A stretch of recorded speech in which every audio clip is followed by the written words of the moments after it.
সৈগ সই বন্ধু যেদিন ছেড়ে গেছে সেদিন পুরা দিয়ে গেছে সে পোড়াতে হইয়াছি আঙ্গেরা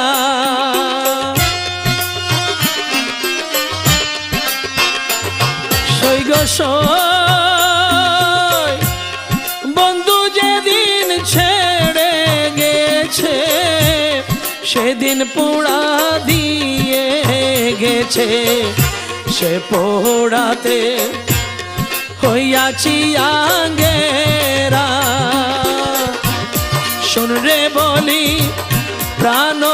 সখী পরিবার কি আছে বাকি